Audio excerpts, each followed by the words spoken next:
κυνήγι. Πόσο σε Πολύ. ταλαιπώρησε? Πολύ, γιατί δεν υπάρχει τελειότητα. Ο κόσμος είναι τόσο όμορφος ακριβώς επειδή δεν είναι τέλειος. Άρα το να αναζητάς το τέλειο εκεί που δεν υπάρχει είναι βασανιστήριο, ακριβώς έτσι πως το είπες. Νιώθεις ότι πολλές φορές πρέπει να θωρακίσεις όλο αυτό το κομμάτι της ψυχικής σου ανθεκτικότητας? Νιώθεις ότι πλήττεται συχνά? Ραλία Χριστίδου, καλώς ήρθες στο Salt and Pepper. Καλώς σας βρήκα. Ευχαριστώ θερμά για την πρόσκληση. Η αλήθεια είναι ότι κοιτάζοντας κάποιες σημειώσεις που μου δώσαν οι συνεργάτες μου, ανακάλυψα ότι σε ξέρουμε παραπάνω από 20 χρόνια. Και είναι απίστευτο, γιατί καταρχήν μου φάνηκε σαν να είναι χθες.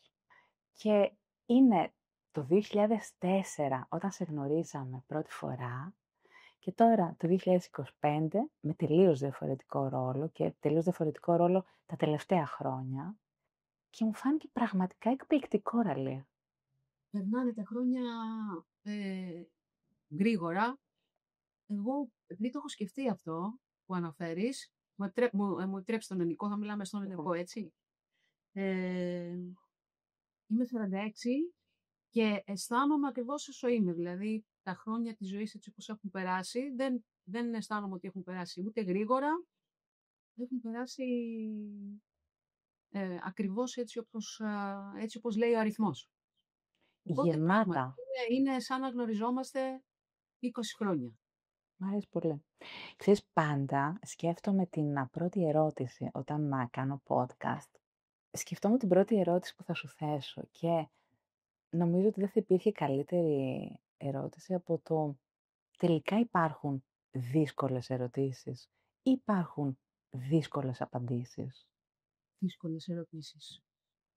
Εξαρτάται ποιος ρωτάει, εξαρτάται ποιος απαντά, εξαρτάται, και το λέω αυτό υπό την έννοια ότι κάθε άνθρωπος επιλέγει να θέσει τα όρια του ή μη. Επιλέγει να απαντά παίζοντας έναν ρόλο. Λίγο περισσότερο, λίγο λιγότερο. Κάποιος άλλος επιλέγει να απαντά με ειλικρίνεια. Όσο γίνεται. Εγώ νομίζω ότι όλες οι ερωτήσεις είναι δύσκολες και τις κοιτάζω και τις αντιμετωπίζω υπό αυτό το πρίσμα. Διότι από τη στιγμή που θέλω να είμαι ειλικρινής, όχι για να πάρω κάποιο βραβείο, αλλά για να αισθάνομαι εγώ καλά με τη συνείδησή μου, από τη στιγμή λοιπόν που θέλω να είμαι όσο πιο ειλικρινής και αυθεντική ως προς τη συνείδησή μου και ως προς τον κόσμο στον οποίο απευθύνομαι, λογικό είναι να αντιμετωπίζω όλες τις ερωτήσεις με έναν βαθμό δυσκολίας χυψή. Δηλαδή, απαντάω και δύσκολα. Οπότε, Θα είναι ίσως η πιο δύσκολη ερώτηση που σου έχουν θέσει, Ραλία. για να είναι η πιο δύσκολη πάνε επειδή την έχω διαγράψει. Από τη μνήμη μου, θέλω να πω. Το κάνω πολύ συχνά αυτό. Έχω μνήμη και κρατάω μόνο αυτά που είναι θετικά για το από εδώ και πέρα. Οτιδήποτε έχει να κάνει με το από εδώ και πριν και το παρελθόν, φεύγουν. Μένουν σε έναν σκληρό backup, αλλά στην μπροστινή μνήμη που λέμε δεν υπάρχει. Οπότε το είναι και μηχανισμός άμυνας, Ραλία, αυτό. Γιατί στην καθημερινότητά μας διαχειριζόμαστε τόσο πολλά πράγματα, τόσο πολλά γεγονότα, που νομίζω ότι εάν δεν μπούμε στη διαδικασία να διαγράψουμε πράγματα και να τα αφήνουμε να φύγουν κιόλας, θα βαρύνουμε πάρα πολύ και θα είναι πάρα πολύ δύσκολη η καθημερινότητά μας, σαν καθημερινότητα.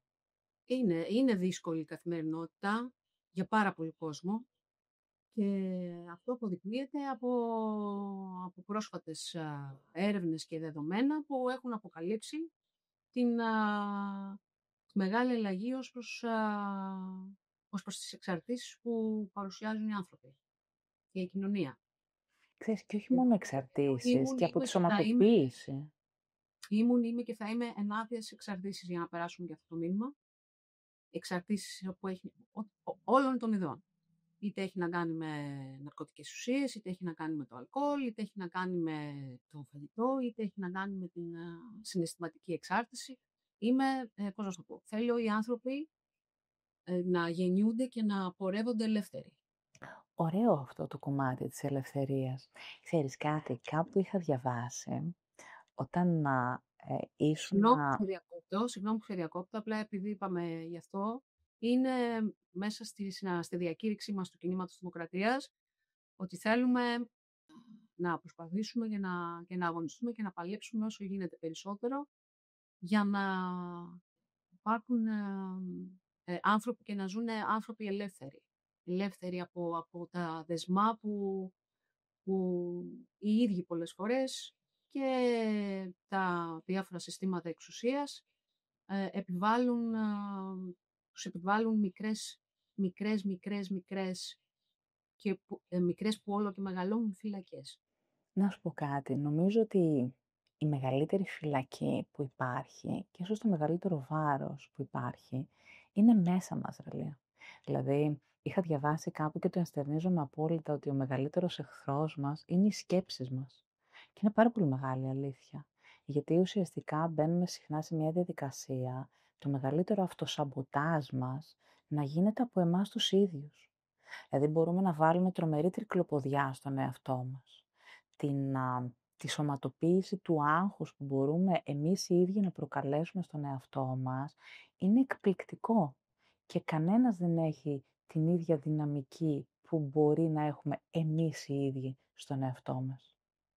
Πολλές φορές όταν διαβάζω έρευνες για το άγχος ή για την σωματοποίηση, ακόμα και για τις εξαρτήσεις που λες, με σοκάρουν οι αριθμοί, γιατί νιώθω ότι οι άνθρωποι χρειαζόμαστε να χτίσουμε κι άλλο τις άμυνές μας, να παίρνουμε κι άλλες βοήθειες για να μπορούμε να διαχειριζόμαστε το άγχος και την καθημερινότητά μας, για να ζούμε ελεύθεροι ή, εν πάση περιπτώσει, ξέρεις κάτι, για να ζούμε ήρεμοι. Γιατί νομίζω ότι το μεγαλύτερο στοίχημα είναι να μπορούμε να έχουμε αυτό το αίσθημα της εσωτερικής ηρεμίας. Τι μεγάλο στοίχημα ζωής. Νιώθεις ήρεμη. Και ισχύει πάρα πολύ αυτό που λες. Για μένα εκεί κιόλας βρίσκεται το στοιχείο, το στοιχείο κρίνοντας από τον εαυτό μου. Τι είναι Όταν, ευτυχία για σένα? όταν έχω τη γαλήνη μέσα μου και δεν έχω κάτι που να με ταράζει πραγματικά, τότε νομίζω ότι αυτό είναι στιγμή ευτυχίας. Όταν είμαι, ας πούμε, με την τρούφα, η τρούφα είναι το ένα κατοικίδιό μου. Είχα 3, αλλά μεγαλώνουμε όλοι και δυστυχώς κάποια στιγμή αποχαιρετιόμαστε. Η μεγαλύτερη ίσως στιγμή της ημέρας που είναι η πιο ευτυχισμένη στιγμή είναι όταν το βράδυ ξαπλώνω στο κρεβάτι μου και κάποια στιγμή έρχεται η τρούφα. Με την τρούφα Ανακουφιστικό.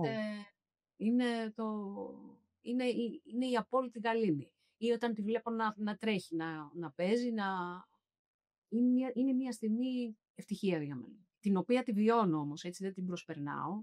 Τη βιώνω εκείνη τη στιγμή και αισθάνομαι ευλογία, πώς να σου το πω, αισθάνομαι τυχερή. Ξέρεις, πάντα έχω στο μυαλό μου ότι το μεγαλύτερο στοίχημα για τις στιγμές ευτυχίας είναι να μην τις αφήνουμε να φεύγουν, να μην τις προσπερνάμε.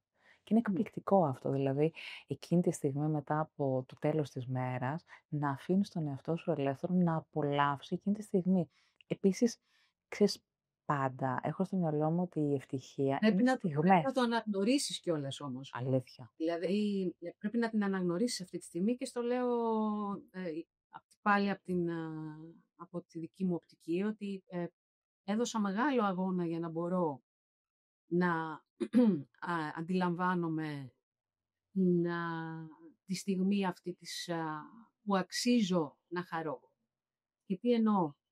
Δίνουμε καθημερινά μάχες, δίνουμε καθημερινούς αγώνες, οι οποίοι αγώνες έχουν ένα αποτέλεσμα, το οποίο αποτέλεσμα ποτέ δεν είναι επιτυχές ή ένα πράγμα που μαθαίνουμε στην διοίκηση είναι το ότι κάθε μικρή αστοχία είναι ο δρόμος που θα σε οδηγήσει στο στόχο σου. Δεν υπάρχει δηλαδή αποτυχία και είναι πλασίμπο. Εγώ πέρασε πάρα πολύ καιρό για να καταλάβω ότι δεν υπάρχουν αστοχίες. Την επόμενη μέρα θα είναι κάτι διαφορετικό, θα προσπαθήσεις, θα διορθώσεις, θα πάρεις την ανατροφοδότηση που χρειάζεται. Είναι ο κύκλος του Ντέμιαν, που σχεδιάζεις, υλοποιείς, παίρνεις την ανατροφοδότηση, επανασχεδιάζεις, επαναπροσδιορίζεις το πλάνο και προχωράς στο επόμενο βήμα. Ένας άνθρωπος λοιπόν που είναι, πώς να το πω, τελειομανής, δηλαδή έχω παλέψει πάρα πολύ, είμαι ευχαριστημένη με το αποτέλεσμα. Ποτέ δεν είμαι ευχαριστημένη με κανένα αποτέλεσμα. Είναι, θεωρώ, σημαντικό επίτευγμα. Και θέλω να πω στους ακροατές σου ότι ναι, είναι σπουδαίος αυτή η αέναη μάχη, Ο αγώνας. του να γινόμαστε καλύτεροι και να προσπαθούμε για το καλύτερο για εμάς, για την οικογένειά μας, για την γειτονιά μας, για τον κλάδο μας, για το κοινωνικό σύνολο, γιατί πάντοτε σε αυτό το πλαίσιο το βάζω.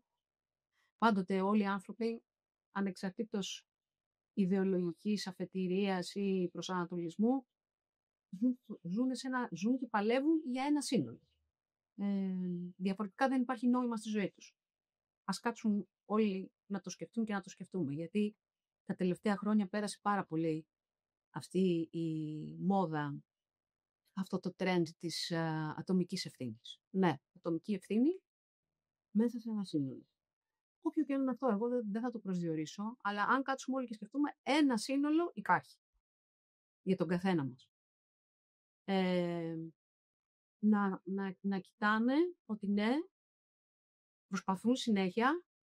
Σίγουρα υπάρχει και μία στιγμή που πρέπει να χαρούν, πριν προχωρήσουν στο επόμενο βήμα, να χαρούν τη στιγμή και να πούν το κατάφερα αυτό ή πήγε καλά αυτό, μπορώ να κάνω κάτι για να το ευχαριστηθώ. Εξελίξω και να το εξελίξω.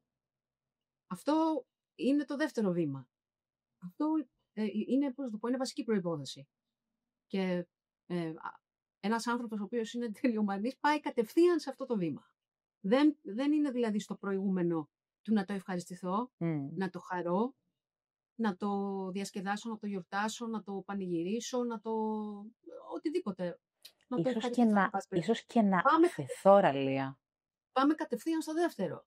Και έτσι χάνουμε τη στιγμή, χάνουμε τη χαρά και κάνεις συνέχεια και δεν είσαι και ευχαριστημένος. Έτσι δεν είναι? Ναι. Είναι ακριβώς το ότι πηδάμε κατευθείαν στο δεύτερο βήμα. Εγώ προσωπικά το έκανα για πάρα πολλά χρόνια αυτό και τώρα πια που είμαι 46 χρονών καταλαβαίνω ότι τα πράγματα είναι λίγο διαφορετικά. Πλέον τι απολαμβάνεις? Ποιες στιγμές είναι αυτές που ξεκουράζουν το μυαλό σου και τις απολαμβάνεις? Τώρα με πετυχαίνει σε μία περίοδο που δεν μπορώ να σου πω ότι υπάρχουν πάρα πολλές τέτοιες στιγμές. Μία στιγμή στην είπα πριν από λίγο, όταν είμαι δηλαδή με την τρούφα και μπορεί να παίξουμε ή να ξυπνήσουμε μαζί να κοιμηθούμε. Δηλαδή απολαμβάνω τον ύπνο μου. Ναι, αυτό είναι γεγονός. Είναι η ξεκούραση του μυαλού μου. Τι άλλο μπορεί να σε κάνει να χαλαρώσει από την καθημερινότητα? Γιατί ξέρεις, πάντα το έχω στο μυαλό μου σαν αυτοφροντίδα όλο αυτό.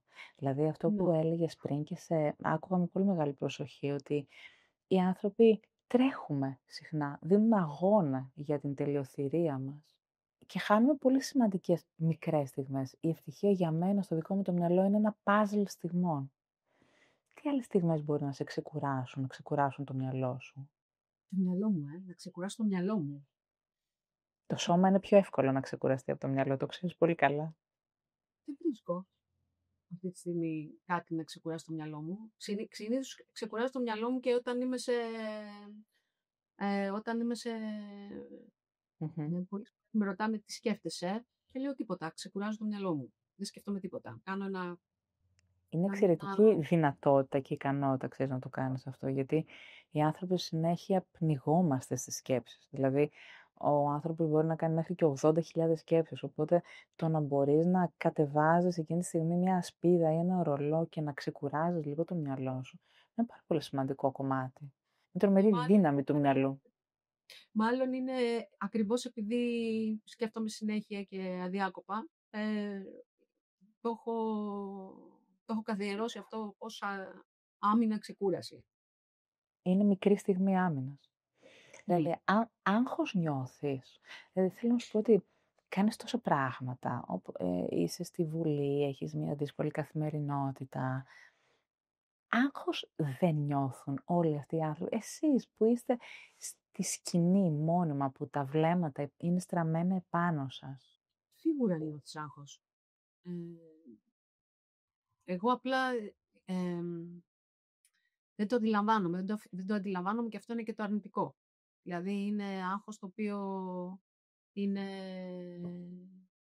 υφέρπον, πώς να το πω, είναι από Μμμ. κάτω. Δεν, Είναι μύχιο, είναι κρυφό. δεν εξωτερικεύεται. Οπότε όταν βρίσκομαι σε περιόδους ένας άνθρωπος έχει χειροτερό άγχος, το έχω στο μυαλό μου ότι σίγουρα τώρα Μμμ. έχεις άγχος, οπότε κοίταξε να δεις τι θα κάνεις. Τι Και σε αυτές κάνεις τις εκεί? περιόδους προσέχω λίγο περισσότερο τη διατροφή μου, Μμμ. παίρνω περισσότερες βιταμίνες, Μμμ. μπαίνω σε διαδικασία να κάνω λίγο γυμναστική, που είναι πολύ Μμμ. σημαντικό, όχι για Για την εικόνα, το καταλαβαίνω. ομορφιά ή εξωτερική εμφάνιση καθόλου, είναι κάτι που δεν με απασχολεί καθόλου πια. Ε, οπότε νομίζω αυτά. Κράτησα τη λέξη τελειοθυρία, τη λέξη τελειότητα που ανέφερες. Πόσο βασανιστικό είναι αυτό το κυνήγι? Πόσο σε Πολύ, ταλαιπώρησε? πολύ, γιατί δεν υπάρχει τελειότητα. Ο κόσμος είναι τόσο όμορφος ακριβώς επειδή δεν είναι τέλειος. Άρα το να αναζητάς το τέλειο εκεί που δεν υπάρχει είναι βασανιστήριο. Ακριβώς, έτσι πως το είπες. Δεν χάνουμε στιγμές από τη ζωή μας. Δηλαδή νομίζω ότι πάντα, τι έχω στο μυαλό μου, τη γυμναστική για παράδειγμα μπορούμε να την κάνουμε σαν μια σωματική άσκηση και σαν μια σωματική εκτόνωση. Ταυτόχρονα γυμναστική μπορούμε να κάνουμε για να προβάλλουμε το σώμα μας. Ταυτόχρονα γυμναστική μπορούμε να κάνουμε γιατί μας το ζητάνε οι άλλοι. Θεωρητικά είναι η ίδια γυμναστική. Όμως, ο λόγος για τον οποίο την επιλέγουμε είναι τελείως διαφορετικός.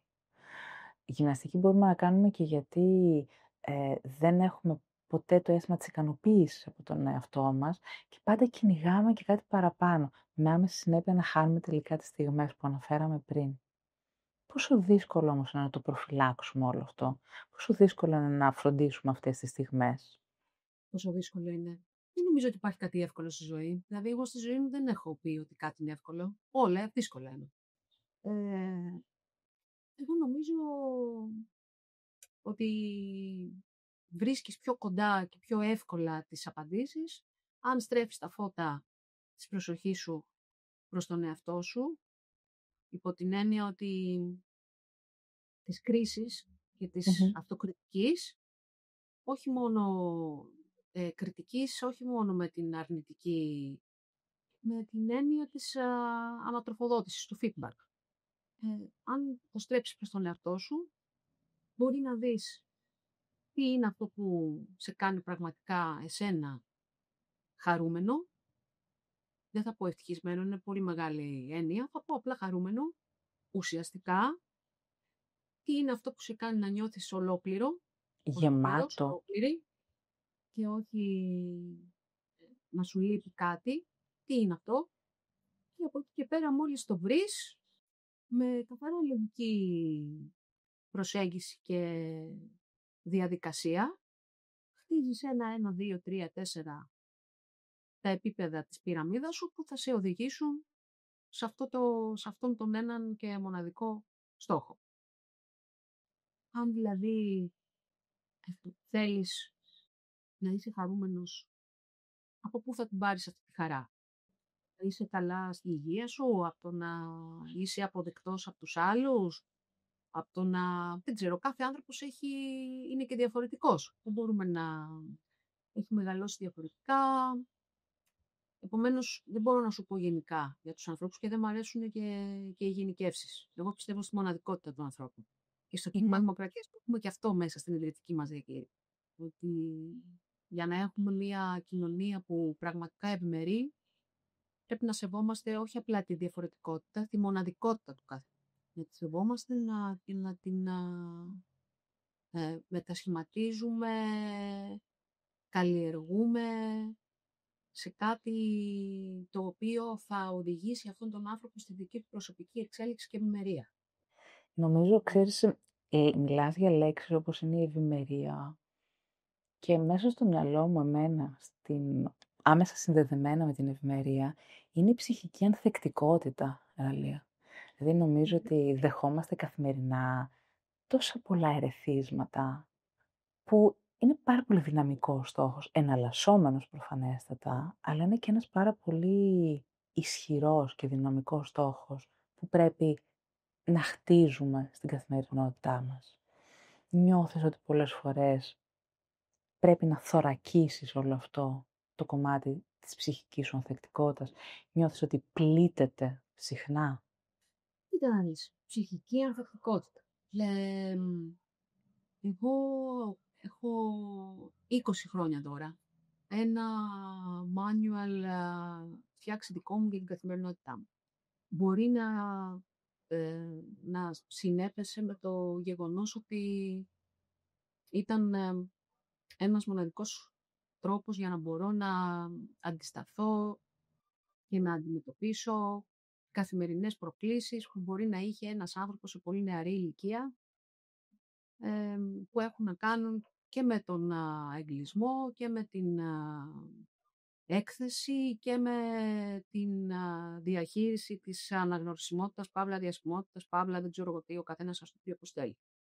Επειδή αυτό ήταν σε πολύ νεαρή ηλικία και ήταν πολύ κόντρα με χαρακτήρα μου, την προσωπικότητά μου, που ήμουν και παραμένω ακόμα πολύ ντροπαλή παύλα, συναισθαλμένη παύλα, εσωστρεφής παύλα,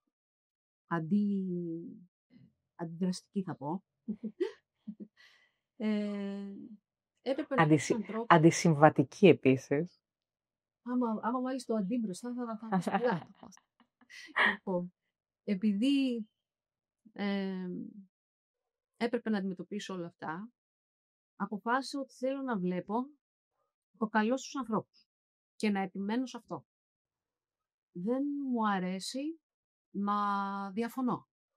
Δεν αισθάνομαι δηλαδή ότι παίρνω περισσότερη αξία διατυπώνοντας διαφωνία ή διαφοροποίηση. Δεν ξέρω αν είναι κατανοητό αυτό έτσι όπως το λέω. Δεν αισθάνομαι ότι γίνομαι πιο σημαντική, ότι αποκτώ αξία ως προσωπικότητα χαρακτήρας και με την ανθρώπινη διάσταση και με την πολιτική διάσταση ενός πολιτικού προσώπου. Με το να αποτυπώσω, εκφράσω, πολύ μάλλον δημόσια, τη διαφωνία μου. Στη Βουλή όμως γίνεται συχνά. Στην τηλεόραση γίνεται συχνά. Έτσι δεν είναι? Γι' αυτό δεν βγαίνω στην τηλεόραση. Και γι' αυτό δεν συμμετέχω σε πάνελ. Προτιμώ δηλαδή τον ρόλο, πώς να σου πω, του πολιτικού μου αντιπάλου, μεταφέροντας τις θέσεις, έτσι, γιατί αυτή είναι και η δουλειά του εκάστοτε δημοσιογράφου, να μεταφέρει όλες τις θέσεις. Προτιμώ να αντιμετωπίσω εκείνον, παρά να αντιμετωπίσω κάποιον συνάδελφο, παύλα στέλεχος, μπορεί να τον δω την επόμενη μέρα στη Βουλή. Διότι αν τον αντιμετωπίσω έτσι όπως θέλω, την επόμενη μέρα στη Βουλή δεν θα μπορώ ούτε να του πω καλημέρα. Δεν είμαι δηλαδή, δεν ασκώ αυτό το λειτουργήμα διεκπεραιωτικά. Αν μπω στη διαδικασία να το ασκήσω διεκπεραιωτικά, ότι εντάξει είναι άλλη μια μέρα ακόμα, θα σταματήσω να το κάνω. Το ίδιο ακριβώς έκανα και στην προηγούμενη μου δραστηριότητα ως μουσικός ερμηνεύτρια, τραγουδίστρια, δουλοποιός κτλ. Όταν αισθάνθηκα ότι δεν είχα πλέον να δώσω κάτι έτσι όπως το θέλω εγώ να το δίνω, άρχισα να βλέπω σενάρια απομάκρυνσης από αυτό. Πού θέλω λοιπόν να καταλήξω, για να μην ξεχάσω ότι εκεί που ξεκίνησα στην αρχή. Είσαι άνθρωπος ο οποίος θέλει να βλέπει το καλό στους άλλους. Πιστεύω ότι είναι ένα πάρα πολύ σημαντικό εφόδιο που μπορεί να έχεις για την καθημερινότητά σου. και χτίζεις πάρα πολύ την ψυχική σου ανθεκτικότητα, διότι πολλά από τα βέλη τα οποία μπορεί να δέχεσαι, εσύ δεν τα βλέπεις καν. Δεν σε ακουμπάνε. Δεν βλέπεις, δεν ακούς. Είναι μηχανισμός άμυνας. Είναι η τρίτη, τέταρτη φορά που μου το λες. Αλήθεια. Αρχίζουν και μαζεύονται πολύ αυτοί οι μηχανισμοί. Άρα καλά τα πάω. Πώς το βλέπεις? Εσύ θα μου πεις. Νομίζω ότι είναι μηχανισμός άμυνας και μηχανισμός επιβίωσης, Ρελία. Έστω. Και το μαγικό σε όλη αυτή την ιστορία είναι ότι δεν το κάνω υποκριτικά. Είναι μια φυσική λειτουργία για μένα. Αν αντιληφθώ ότι κάποιος, γιατί πλέον μπορώ και το αντιλαμβάνομαι, υπάρχουν άνθρωποι που μπορεί να φτάσουν σε ένα σημείο στη ζωή τους και σε μεγάλη ηλικία και να μην είναι ακόμα σε θέση να το αντιληφθούν καν. Όταν αισθάνομαι λοιπόν ότι κάποιος μπαίνει σε διαδικασία να με χειραγωγήσει, μπαίνει σε διαδικασία να με προσβάλλει. Όχι εμένα ατομικά, αλλά το σύνολο που εκπροσωπώ. Διότι αν έρθεις εσύ, είμαστε εδώ και προχωράω στον δρόμο. Δεν έχει συμβεί ποτέ, μπορεί και να συμβεί κάποια στιγμή, εύχομαι να μην συμβεί. Αν έρθει κάποιος και μου επιτεθεί λεκτικά, ποτέ δεν έχει συμβεί, λέμε ρε παιδί μου, αν. Μπορεί και να μην του απαντήσω καν. Δηλαδή, στο προσωπικό, για τη ραλία, δεν με ενδιαφέρει. Πες ό,τι θες, κάνω ό,τι θες, δεν με απασχολεί. Όταν όμως εκπροσωπώ ένα σύνολο, τότε εκεί ξυπνάει ο άλλος μου εαυτός. Που πάλι έτσι είμαι από μικρή. Μίλησέ μας για τον άλλο σου αυτό, Ρελία. Εκεί ξυπνάει ο άλλος μου. Δεν υπάρχει περίπτωση να μην σου απαντήσω. Να μην υπερασπίσω δηλαδή το σύνολο που εκπροσωπώ. Σε αυτό να μην βάλω όριο στη δική σου εισβολή, επίθεση, κακοποίηση, πες το όπως θέλεις. Εγώ το λέω εισβολή. Εισβολή σε ένα προστατευμένο... Σε μια περιοχή. Τα δέχονται τα όρια σου. Είναι κατάκτηση, ξέρεις αυτό. Γιατί οι περισσότεροι, ακόμα και όταν να βάλουμε όρια, υπάρχουν άνθρωποι από την απέναντι πλευρά, οι οποίοι δεν τα δέχονται. Και μετά εμείς αγγίζουμε τα όρια των αντοχών και των ανοχών μας. Βεβαίως. Υπάρχει ακριβώς αυτό που λες. Υπάρχουν άνθρωποι που δεν σέβονται τα όρια που θέτεις. Μετά πηγαίνει μπάλα πάλι στον εαυτό μας να αναπροσαρμόσουμε τα όρια. Αν κάποιος έχεις βάλει εσύ το όριο στο 8 και δεν σέβεται το 8, τότε θα το βάλεις στο 6. Αν το βάλεις στο 6 και δεν σεβαστεί το 6, το βάλεις στο 3. Εάν βάλεις λοιπόν το 3 και δεν σεβαστεί το 3, 0. Μπαίνει χ. Μπορείς να φύγεις, φεύγεις. Από πού, τι εννοείς? Από έναν άνθρωπο ο οποίος μπορεί να μην σεβαστεί τα όρια σου. Από μία σχέση, από ένα σύνολο, από οτιδήποτε. Είναι πολύ σημαντικό. Είναι πάρα πολύ σημαντικό. Και ίσως νομίζω ότι αυτό είναι και κάτι, τελειώνοντας κιόλας, που θα πρέπει να κρατήσουν αυτοί που θα μας ακούσουν, ότι όταν νιώθουμε ότι κάποιος εισβάλλει και δεν σέβεται τα όρια μας, πρέπει να μπορούμε να βρούμε τη δύναμη και εκείνη την ψυχική ανθεκτικότητα να φεύγουμε. Είναι πάρα πολύ σημαντικό αυτό. Ναι, γιατί, πρόσεξε να δεις, το θέμα με τα όρια έχει να κάνει καθαρά, είναι ένα θέμα, πώς να σου πω, είναι μια σχέση εξουσίασης. Θα καταφέρει να σε εξουσιάσει. Μας κάνει βαριά η λέξη αυτή, αλλά δεν είναι βαριά. Είναι, νομίζω, ακριβής. Όταν θέτεις οποιαδήποτε αλληλεπίδρασή σου με έναν άνθρωπο, πρέπει να βασίζεται στον αμοιβαίο σεβασμό. Στον αμοιβαίο σεβασμό. Εγώ εκεί πέρα που στέκομαι περισσότερο είναι στο ότι άνθρωποι οι οποίοι αντιλαμβάνονται ότι ο απέναντί τους δεν σέβεται τα όρια που θέτουν, γιατί δεν τα αναπροσαρμόζουν. Για μένα η μεγάλη κουβέντα θα έπρεπε που θα έπρεπε να γίνεται στην Ελλάδα το 2025, με όλα αυτά τα περιστατικά που έχουμε με τις γυναικοκτονίες, τη γυναικεία κακοποίηση. Να ξεκαθαρίσω, οι προσωπικότητες που είναι κακοποιητικές δεν είναι μόνο αντρικές ή γυναικείες, έτσι. Απλά η διαφοροποίηση που υπάρχει, το ταβάνι που φτάνει κάποιος, στο φάσμα, το ταβάνι που φτάνει κάποιος, μπορεί να είναι ο φόνος εν προκειμένου, που συζητάμε, μπορεί μια γυναίκα να μην φτάσει σε αυτό το σημείο, πολύ απλά γιατί όλο το σύστημα, επειδή είναι πατριαρχικό, δεν της το επιτρέπει. Δηλαδή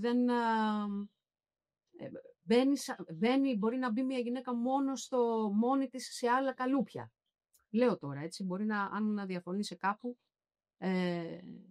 γι' αυτό δεν έχουμε, πώς θα το πω, δεν έχουμε τόσα πολλά παραδείγματα. Γιατί ούτως ή άλλως υπάρχει ένας κόφτης. Αν διαφωνείς στην προσέγγιση μου, να μου το πεις, έτσι, να το συζητήσουμε. Αλλά εγώ καταλαβαίνω ότι οι κακοποιητικές προσωπικότητες έχουν τα ίδια χαρακτηριστικά και ανήκουν και στο ένα φύλο και στο άλλο. Απλά αλλάζει το φάσμα, η βεντάλια, αν πάρουμε από το 1 μέχρι το 10, αλλάζει η βεντάλια που ο βαθμός που παίρνει και εκφράζεται κάθε προσωπικότητα. Εμένα λοιπόν η συζήτηση που θεωρώ ότι θα έπρεπε να γίνεται περισσότερο είναι από την πλευρά των άλλων ανθρώπων. Διότι όταν είσαι σε μία ιστορία, σε μία υπόθεση, σε μία αλληλεπίδραση με έναν άνθρωπο ο οποίος αντιλαμβάνεσαι ότι δεν σέβεται τα όρια σου, θα προσπαθήσεις 1, 2, 3. Δεν μπορείς να αλλάξεις τους άλλους ανθρώπους. Δεν είμαστε θεοί. Δεν έχουμε μαγικές ικανότητες. Όσο αγάπη και να έχεις για αυτόν τον άνθρωπο, όσο εκτίμηση, όσο σεβασμό, όσο και να έχεις, δεν μπορείς να τον αλλάξεις. Ναι, γιατί η βασική προϋπόθεση, Ραλία, είναι ότι για να αλλάξει κάποιος, πρέπει να θέλει να αλλάξει. Πρέπει να θέλει κιόλας, πολύ σωστά. Άρα, όταν το εντοπίζεις αυτό, και να πούμε ότι χρειάζεται 2 για να χορέψει το ταγκό. Δεν αρκεί μόνο ένας. Όταν το βλέπεις αυτό και το καταλαβαίνεις από συγκεκριμένα πράγματα πια, συγκεκριμένα δεδομένα, το να επιμένεις στο να αλλάξει αυτό είναι το δικό σου μερίδιο ευθύνης.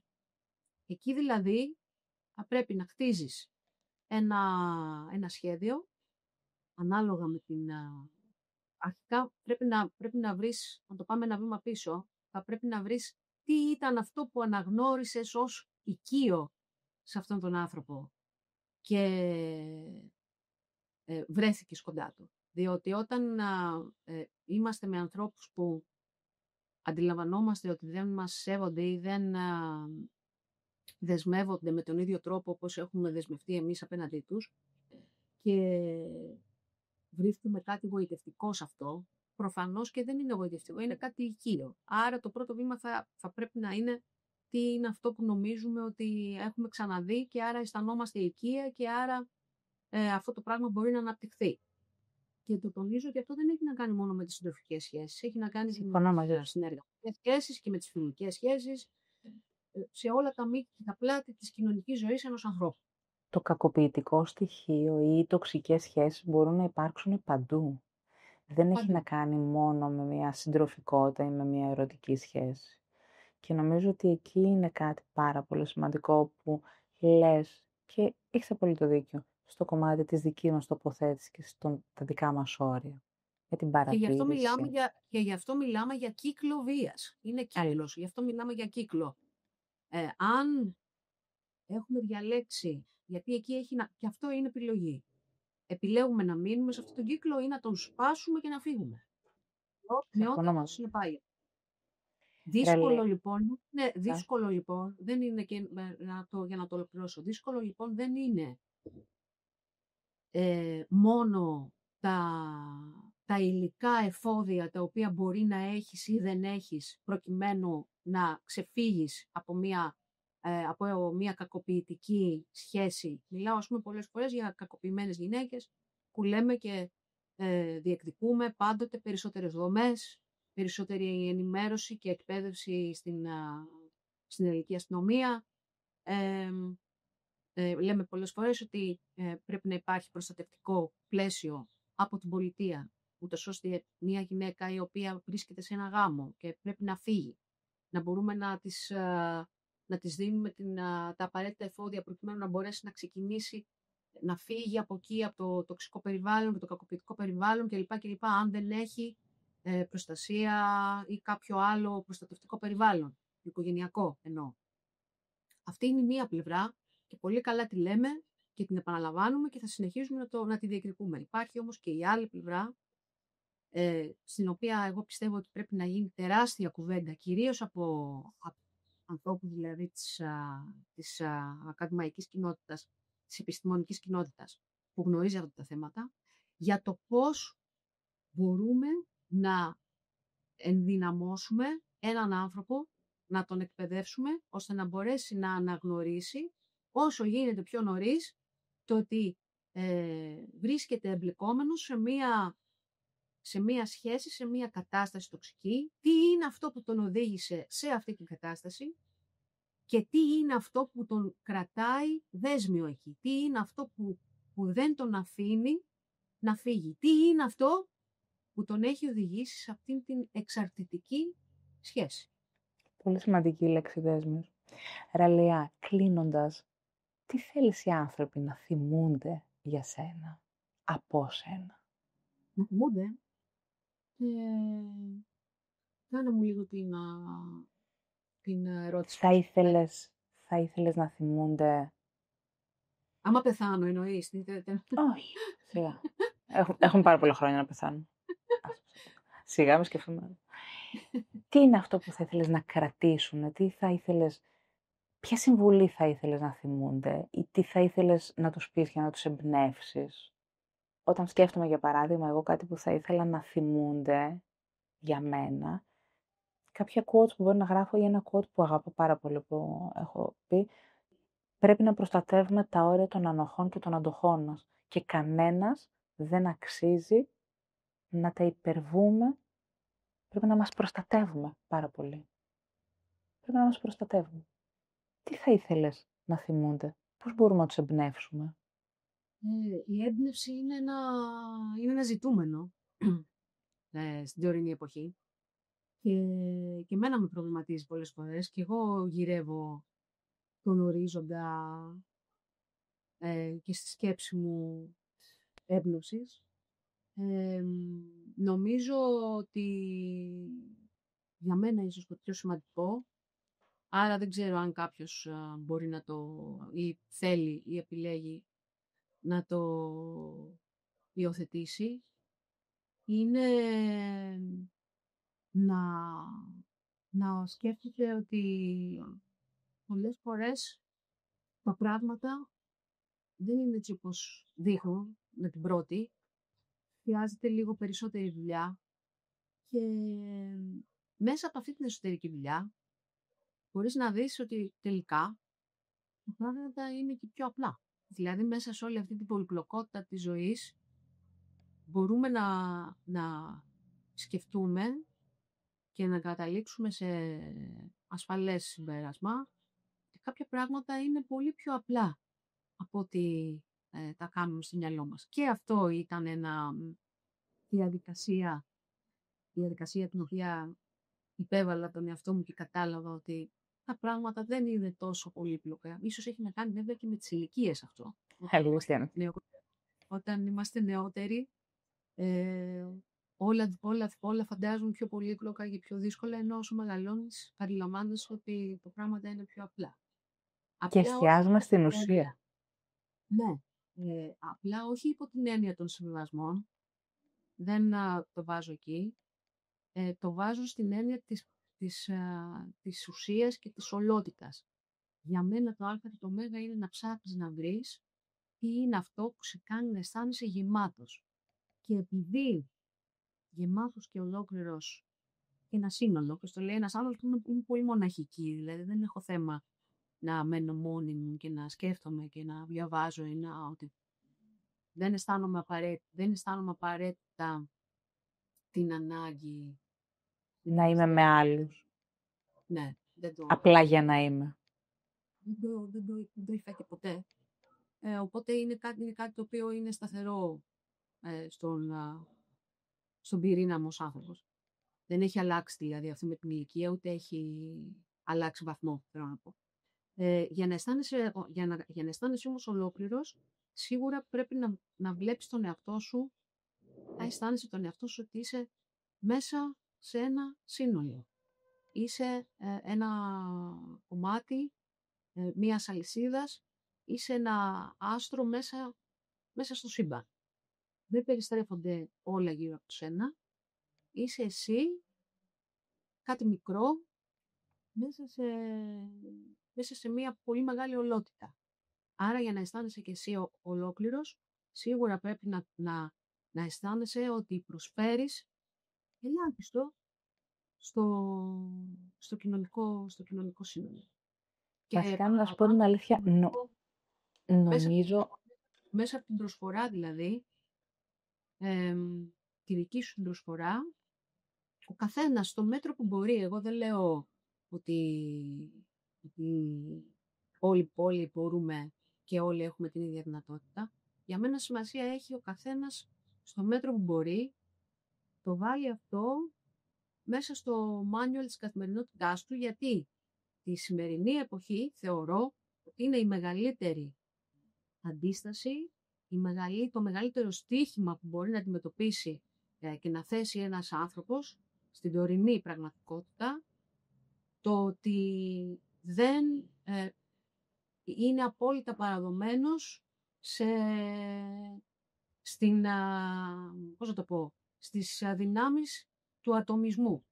Όχι, εγώ πιστεύω ότι πρέπει να επαναφέρουμε τη δύναμη του μαζί.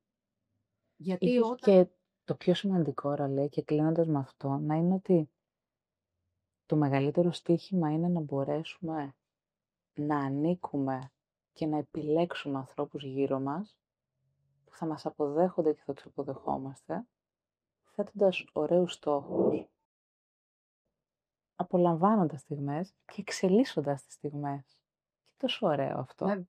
Γιατί μέσα σε όλο αυτό είμαστε καλά εμείς, είναι καλά εκείνοι και ακόμα και από πολύ μικρές στιγμές. Γιατί η αξία των στιγμών δεν είναι εάν κάτι το χαρακτηρίζουμε ως μεγάλο. Είναι μικρές στιγμές ευτυχίας. Ραλέ Χριστίδου, σε ευχαριστώ πάρα πολύ που ήσουν μαζί μας στο Salt. Εγώ σε ευχαριστώ. Εγώ σε ευχαριστώ και συνέχισε έτσι. Keep up the good work.